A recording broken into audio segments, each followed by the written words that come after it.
This might be the best buff build that I've ever made. With it, you have Engulfing Flames, increasing the target's flame damage. You can apply Stagger with Stone Giant, increasing the target's damage taken by everybody else in the party. You can provide Igneous Weapon, Touch of Zen, Alkosh. So this build is honestly the best buff build that I think I've ever come up with.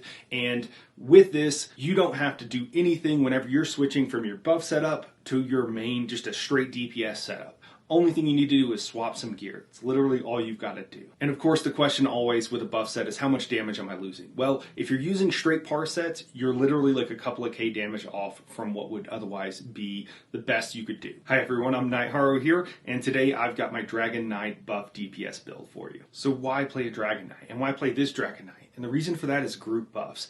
You are not really losing anything from this build, maybe a couple of K damage at the absolute max. You're not really losing any damage from it, and you can provide a ton of group buffs and a ton of group utility. You can provide Stagger with Stone Giant, which is your main spammable, so you're not really doing anything different. You can provide Engulfing Flames, which increases the target's damage taken by flame attacks. You can also provide Igneous Weapons if you need to, and then if you switch to a buff setup, if you're running Touch of Zen to increase the target's damage taken by up to 5% for each dot you have on it, you're going to be able to do that without changing up your build at all, and it's going to be able to keep 100% uptimes. And then the last thing is you can still run Alkosh with this build.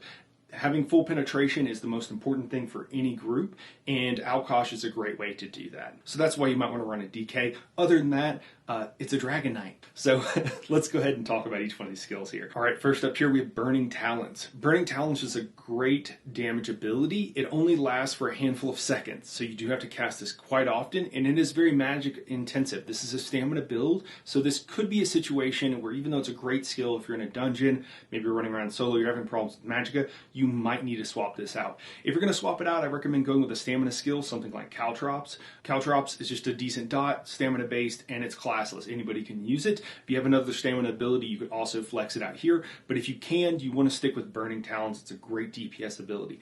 Next up, we have Barb Trap. It's a great single target dot, also provides us with that minor force, which is going to increase our critical damage, which is we kind of always need that. After that, we have our spammable. So here I have Stone Giant. Stone Giant applies Stagger, which will increase the damage everybody takes, or everybody does rather, to a particular target. It's a flat damage increase, which is not a lot for each particular person, but when you have an entire party, you end up with tens of K. So it ends up being a significant amount of extra damage for everybody in the raid group. You could also swap this out though if you wanted something more AoE focused, which is why we have Silver Shards here. Silver Shards will hit up to 3 targets, and so if you have triplets in Veteran Halls of Fabrication or any AoE fight, you could definitely swap this out. Any stamina spammable, if you want one from one of our weapon skill line videos that I've done here, you could also swap it out here, but that's your main spammable. After that, depending on what kind of potions we're using and what kind of buffs we have in group, if someone is already providing Igneous Weapons, then what you're going to go with here is Eruption. This is a ground dot, magicka based, does pretty good damage. That's why we go with it here. If you are solo or you do not need to be providing Igneous Weapons to the entire group for some reason, you would run Degeneration here, okay? And that way you get your own version of that buff. So if you want to save a buck, you're running around Overworld or something like that, Degeneration could be a great way to go. After that, the last thing we have here is Igneous Weapons. So this provides major brutality to the entire group, including yourself. So if you don't have a DK in your group providing this buff, you probably need to run it. So you actually drop a dot here, so that is going to drop your DPS a bit, but you're providing that group buff to everybody else. Usually this is done in really sweaty groups, and usually you would have a tank do it, and then everybody runs heroes and potions, but you could also do this in a very casual group. If you know you have plenty of DPS and everybody's going cheap and not using expensive potions, you could run Igneous Weapons for the group. Just ask the raid lead what they'd like you to do. After that here, we have a passive, so we're going to go with Camouflage Hunter. The reason we're running Camo Hunter, one is just for the passive. It's a Fighter's Guild skill ability, so it's going to increase our weapon and spell damage just by being on our bar. The other reason, it's going to increase our critical damage that we do, and it's again, this paired with the major brutality is why we don't have to use our weapon power potions with this particular build. If you need a self-heal, this is probably what I would swap out. You do need to realize you need to run something else or get that buff from another place if you need to do that, but then you just slot your self-heal in this position. Since we're on a stamina build, I'm recommending Vigor, but you could run any self-heal you would like here. After that, we have our ultimate. We're going with Flawless Dawnbreaker. Now, we're running this mostly for the passive. Similarly to Camouflage Hunter, we're just running it because it's a fighter's guild skill ability to increase our weapon and spell damage just by being on our bar. Now, if you're in a parse or you're doing something where you're not going to be able to get your full back bar ultimate, you can go ahead and use this. It will do decent damage. There's nothing wrong with it. All right, now let's go and move on to that back bar. First up is going to be Deadly Cloak. So we're using this because it pairs well with our Black Rose Prison Swords. It increases our damage done by 6% and reduces our damage taken by 6% just by having it up. Even though we'll bar swap off of this, the effect will still stay in effect as long as it's on the correct bar that we have our Black Rose Prison staffs on. So don't move this to your front bar. If you have daggers on your front bar, if they're not Black Rose Prison, it won't provide that buff. Just keep that in mind. But the reduced damage taken is really nice, especially since we have to be in melee. And then of course 6% damage is pretty nice. The other thing about this is this will also help keep our back bar weapon enchants procced even when we're on our front bar. One skill from every weapon skill line, as we know, does that, and Deadly Cloak is what it does for the dual wield skill line. After that, we have Engulfing Flames. Now, this buff provides increased fire damage taken to any target that you hit with it for the duration, and it increases up to 6%. Now, you could have somebody else in the group running this, in which case you might not need to run it, or you could also be having some mag problems. One of the things you can do if you're in like a 4-man and that increased fire damage isn't that big of a deal is switch to Noxious Breath. That's the other morph of this, and it's a stamina morph. It also provides Major Breach, so there could be a reason where you want to swap to the stamina version. If you're a DK and you're playing a DK a lot, I would go ahead and level up both morphs of the skill and be ready to swap whenever you might need to. That's the best thing to do in this situation. After that, we have Venomous Claw. So this is just a really good single target dot, and it lasts for a fair amount of time. It also ticks up as the damage goes along. So just keep in mind that you don't want to recast this early. If you can at all help it, you want to let the duration tick all the way down and then recast it. A lot of skills, it's a set damage each second. With this particular one, it actually ramps up over time. So if you can, don't cast it early. You want to let it go all the way off. After that, we have Flames of Oblivion. This is just another dot on our bar. The main thing you want to keep in mind for the skill is you want to cast it early. And the reason for that is because you'll see whenever you cast it, you'll get a number that pops up on your whip. Your whip, we'll have to talk about that in a second, but there's a buff that your whip applies just for being on your bar when you cast a skill from that same skill line. And what you can do with Flames of Oblivion is you can pre-buff that. So before you go into a trash pool, before you go into a boss fight, you want to cast this multiple times so you have all 3 stacks for your whip. And then after that, you just keep the dot up. If that doesn't quite make sense, we'll talk about it more in the parse section. Okay, next up is going to be our Molten Whip. So this is actually here just for the passive. So there's a passive called Seething Fury. And whenever you cast the skill from the Ardent Flame skill line, it will give you a stack, which increases your weapon and spell damage by 100.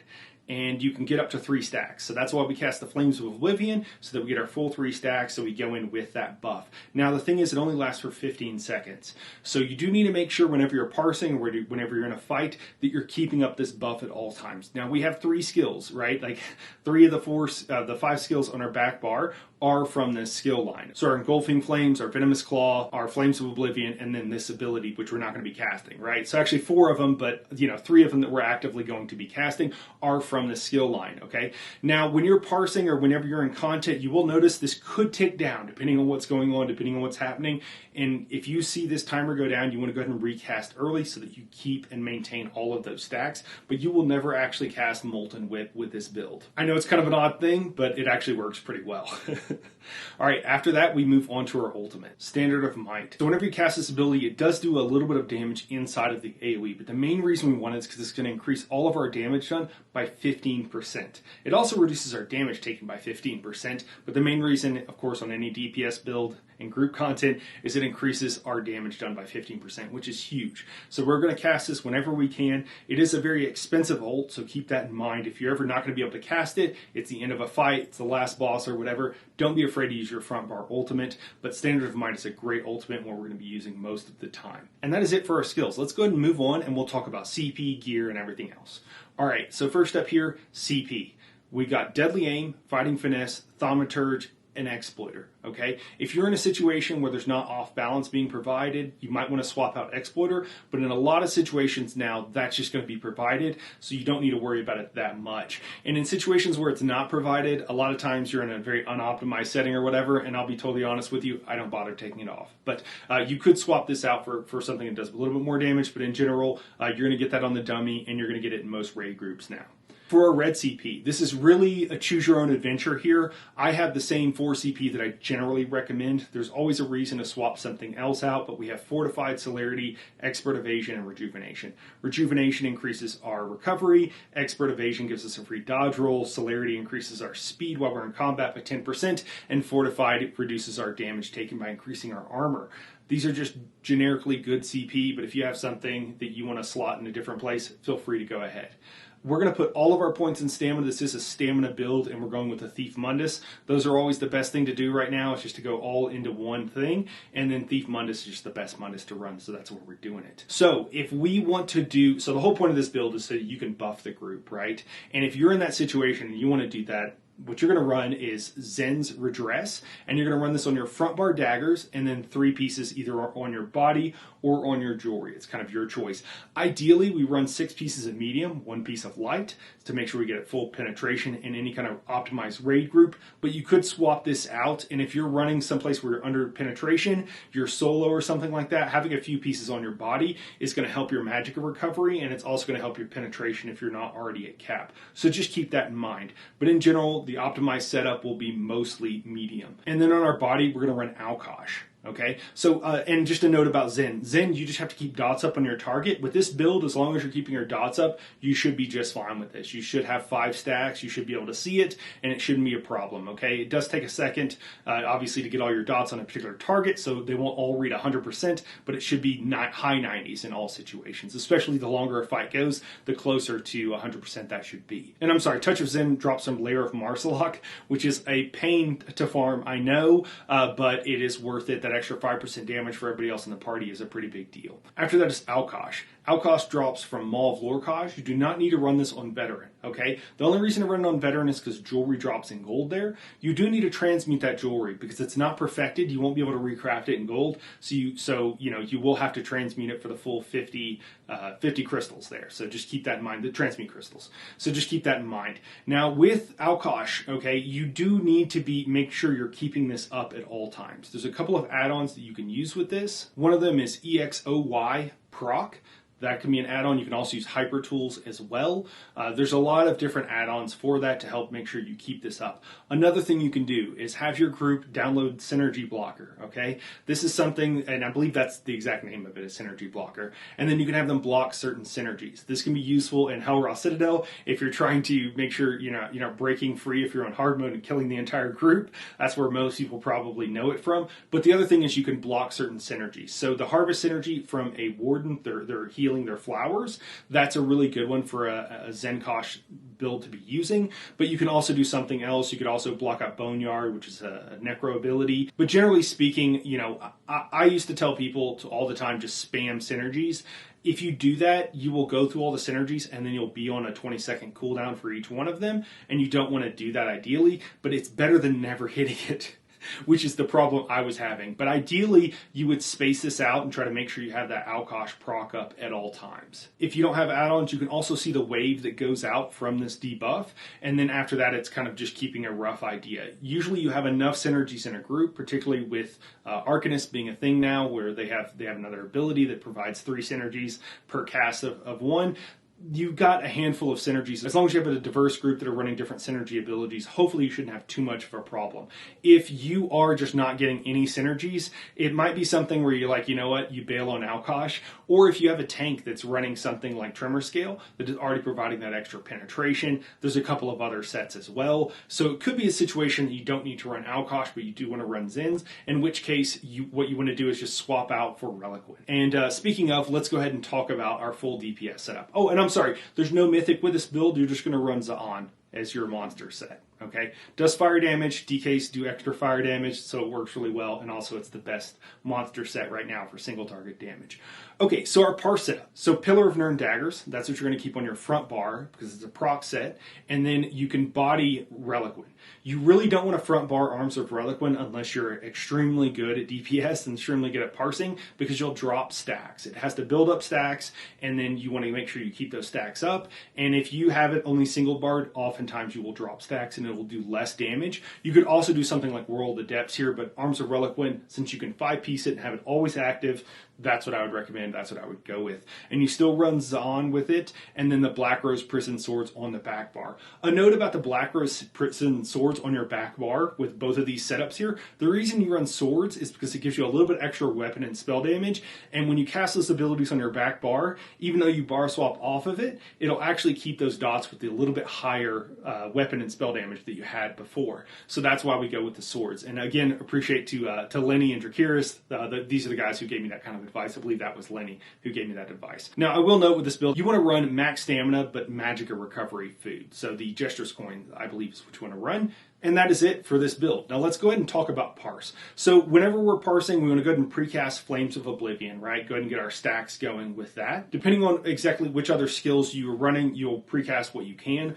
Barb Trap is certainly one you can precast. You can also precast Deadly Cloak, as long as you're not standing next to the target or the dummy in this case. But usually you can precast that if you're in any kind of content. You want to get your buffs going with Engulfing Flames. Go ahead and put your Venomous Claw on. Front bar, Talons. Talons is something you'll be casting early and often. It's a great ability. Just realize that it is very mag expensive, so if you are running low on mag, that's one that you could drop for something else. After that, again, Stone Giant is going to be our spammable. Whatever we have on our 4 spot, we're going to keep that down, keep that dot running. Particularly if it is something that's providing that major brutality, then we're really going to make sure that we don't leave that dropping off at all, and even recast a second or so early if we're worried about it. We have multiple dots dropping at the same time.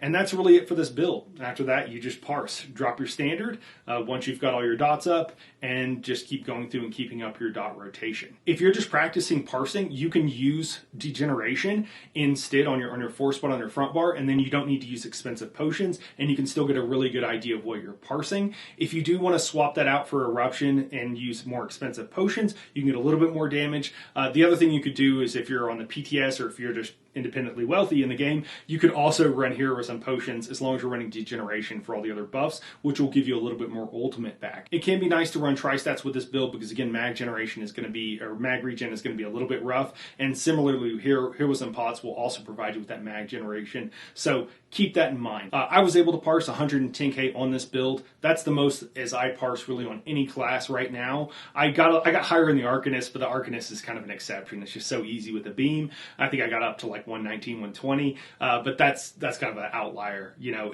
on my Brittled In build, on my Nightblade and stuff like that, 110 is about where I'm at with everything. So anyways, that's it for this build, guys. Hopefully it was helpful. If you have any questions about anything, drop them down below. If you have a lot of questions, come by the Discord and ask there. There's a lot of really knowledgeable people, and for a long-winded kind of answer, you know, I'm obviously always happy to help in the comments, but the Discord is a great place to ask questions as well. That's it for today. Thanks everybody for watching. We'll catch you in the next one.